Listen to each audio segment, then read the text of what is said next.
By Anna Fifield, Washington Post Beijing. The United States is holding a knife to our neck to force trade concessions, a top Chinese official said Tuesday, a day after the two sides imposed another round of punishing tariffs. With both Beijing and Washington holding their ground, the dispute between the world's two largest economies looks set to rumble on with no obvious end in sight. Our door is open for the resumption of trade consultations and negotiations, but to make the negotiations effective, they should be based on mutual respect and treating each other as equals, Vice Commerce Minister Wang Qiaowen told reporters. But the U.S. has imposed such large trade restrictions, it is like they are holding a knife to our neck, he added.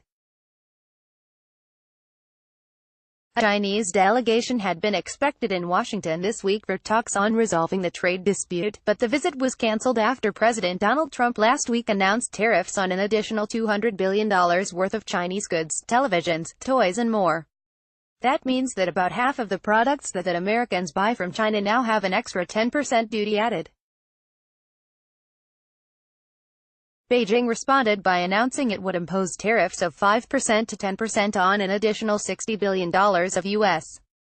goods, including meat, liquefied natural gas, and more. The new tariff regime took effect Monday.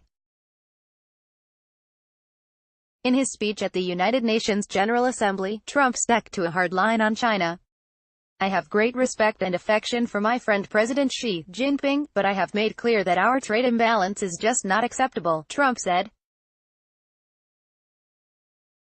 China's market distortions and the way they deal cannot be tolerated. In Beijing, officials also showed no intention of backing down. State media outlets were a course of defiance Tuesday, portraying Washington as an unreasonable bully. If the Trump administration continues to stick to its unilateral and protectionist stance, and refuses to respect the fundamental norms of mutual respect and consultation, it would be difficult for the two sides to make substantial progress in any future trade talks, the China Daily said in an editorial. China would not give in but also would not retaliate indefinitely, said another paper, the Global Times. China is a country that sticks to principle, the state-backed newspaper said in an editorial. This makes China strategically firm when facing pressure. Unprincipled compromise will only lead to worse scenarios. Many analysts here say that Trump has left Beijing with little room to maneuver. Announcing the latest round of tariffs, the president warned that he would slap duties on the remaining $267 billion worth of products that China exports to the United States if Beijing tries to retaliate. It's like saying, I'm going to hit you in the face, and if you fight back, I'm going to hit you some more, said Yu Yongding, a senior researcher at the Chinese Academy of Social Sciences. How can they expect Chinese diplomats to go to the United States to negotiate? It's too much. Lu He, China's point man on trade negotiations with the United States, had been expected to travel to Washington this week for talks with officials from the Treasury Department and Office of the U.S.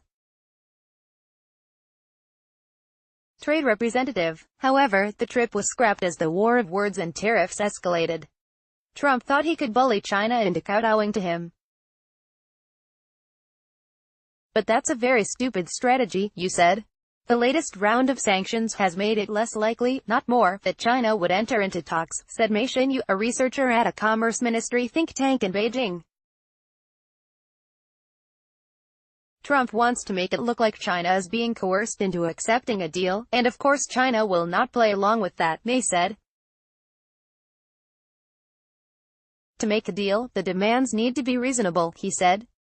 The American side wants to force China to make a deal under the threat of tariffs on $267 billion worth of Chinese imports. But this idea is wrong. To bolster its claim to being the reasonable party in the dispute, the Chinese government Monday released a white paper to clarify the facts around the trade friction.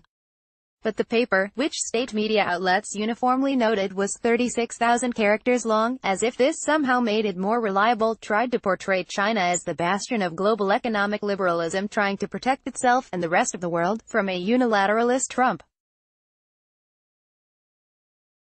It sharply criticized the protectionism of this America First policy of the U.S. administration, without singling out Trump by name.